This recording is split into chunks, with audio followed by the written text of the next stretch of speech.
আলাইকুম। প্রিয় দর্শক আমার, আশা করি সবাই ভালো আছেন। আজকে যেহেতু শীতের দিন, দেখতেই পাচ্ছেন যে আমার অবস্থা মোটামুটি প্যাকেট হয়ে আছে, প্রচন্ড ঠান্ডা।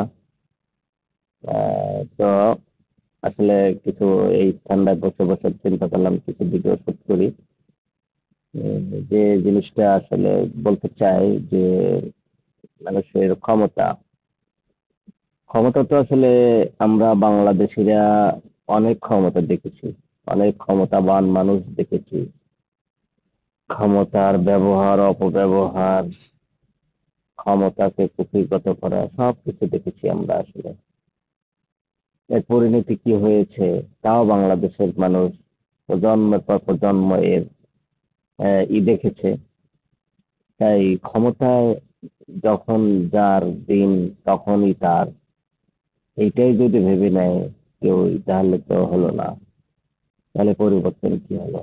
ক্ষমতা আপনি আজ আছেন কাল নাই, ক্ষমতা মানুষকে আল্লাহ তাআলা দান করে এবং আল্লাহ তাআলাই ক্ষমতা কেড়ে নেয়।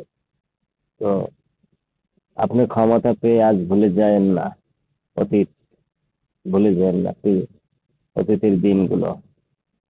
আপনি যদি আজ ক্ষমতার অপব্যবহার করেন, সময় একদিন আপনাকে ছুঁড়ে ফেলে দিবে। কে ছুঁড়ে ফেলবে, কখন ছুঁড়ে ফেলবে কিছুই বুঝতে পারবেন না, কিন্তু সময় একদিন আপনাকে ছুঁড়ে ফেলে দিবে। তাই ক্ষমতার অপব্যবহার যারা করতেছেন বা করার চেষ্টা করতেছেন, আপনি যেখানেই আছেন আপনি শুধু উপরের দিকে দেখবেন যে রাষ্ট্রের বড় বড় পদে থেকে ক্ষমতার অপব্যবহার হচ্ছে। আপনি নিজের থেকে যে আপনার ক্ষমতার অপব্যবহার করতেছেন, আপনার প্রতিবেশীর সাথে আপনি যে ব্যবহারটা করতেছেন, আপনার একটু হয়তো গায়ে শক্তি বেশি আছে, আপনার একটু অর্থের যোগান ভালো আছে, আপনি একটু আর্থিকভাবে ভালো আছেন, আপনি যে আপনার পাশের প্রতিবেশীর সাথে যে অপব্যবহারটা দেখাচ্ছেন ক্ষমতার, এমনও তো হতে পারে আপনি দুদিন পরে ওই প্রতিবেশী আপনার চেয়ে ক্ষমতাবান হয়ে যাচ্ছে, বা আল্লাহ তার ক্ষমতা, আল্লাহ তাআলা তাকে ক্ষমতাবান করে দিয়েছে। তখন কি সেই জিনিসটা আপনি কি আবার ব্যাক করতে চান? তাই আপনি আজ ক্ষমতায় আছেন, কাল ক্ষমতায় নাও থাকতে পারেন। আজকে আপনার পাওয়ার আছে, কাল আপনার পাওয়ার নাও থাকতে পারে। পাওয়ারকে অপব্যবহার করার চিন্তা যারা করতেছেন বা করছেন, তাদের আসলে ইতিহাস থেকে শিক্ষা নেওয়া উচিত। বাংলাদেশের ইতিহাসই তো মানুষের জীবনে অনেক কিছু শিক্ষা দেয়। এই ইতিহাস থেকেই তো আপনি শিক্ষা নিতে পারেন যে আপনি আজকে ক্ষমতার অপব্যবহার করলেন, কালকে আপনার পরিণতি কি হবে।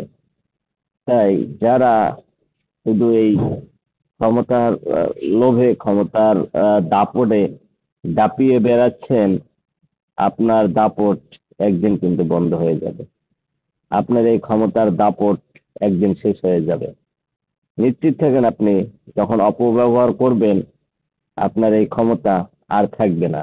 কারণ আল্লাহ তাআলা কি করে, ছাড় দেয় কিন্তু ছেড়ে দেয় না।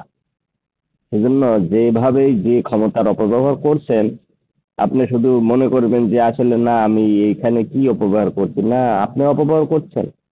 আপনি অন্যায়ভাবে কারো প্রতি জুলুম করতেছেন, আপনার ভাইয়ের সাথে আপনার দ্বন্দ্ব বাজাচ্ছেন। আপনার ক্ষমতা আছে বেশি, আপনি একটু শিক্ষিত হয়েছেন, আপনাকে আল্লাহ তাআলা কিছু অর্থ দান করেছে, আপনি ভাইয়ের সাথে, আপনার প্রতিবেশীর সাথে, আপনার এলাকার মানুষের সাথে, গরিব মানুষের সাথে, ঠিক আছে, এটা অপব্যবহার ভাই ক্ষমতার।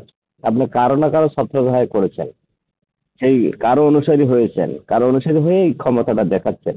আসলে এই ক্ষমতা আপনাকে বাঁচিয়ে রাখবে না, ক্ষমতা আপনাকে কখনোই মানে সাফল্য এনে দেবে না। এই ক্ষমতার যদি অপব্যবহার করেন তাহলে আপনাকে কখনোই এই ক্ষমতা আপনার পক্ষে থাকবে না, আপনাকে ছুঁড়ে ফেলে দেবে। এই ক্ষমতাই একসময় আপনাকে ছুঁড়ে ফেলে দেবে।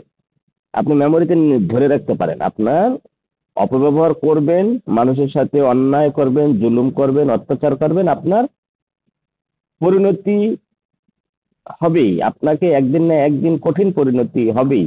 এই ইহকালে হবে, পরকালেও হবে। তা আপনি ক্ষমতার অপব্যবহার করবেন কি সদ্ব্যবহার করবেন, সেটা আসলে আপনার একান্ত ব্যক্তিগত বিষয়, কিন্তু সমাজে বিশৃঙ্খলা ছড়ানোর ক্ষেত্রে আপনাকে সতর্ক হওয়া উচিত। বা আপনার নিজেরই, আপনার প্রজন্মের ক্ষেত্রে এবং ভবিষ্যৎ থেকে আপনার ভবিষ্যতে আপনাকে ভালো থাকার জন্য বা হওয়ার জন্য আপনি অতীত থেকে শিক্ষা নেন। প্রত্যেকটা মানুষের অতীত আছে এবং বাংলাদেশের অতীত আছে।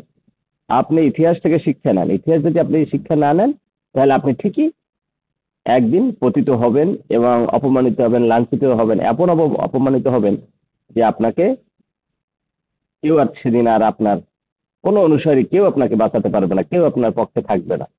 তাই ক্ষমতার অপব্যবহার না করে ক্ষমতার সদ্ব্যবহার করেন, সঠিক জায়গায় ব্যবহার করেন, দেশের স্বার্থে করেন, সমাজের স্বার্থে করেন, মেহনতি মানুষের পাশে থাকেন, সমাজের উন্নতির স্বার্থে করেন। এটা আপনার জন্য মঙ্গল বয়ে আসবে। ভালো থাকবেন। সালাম আলাইকুম।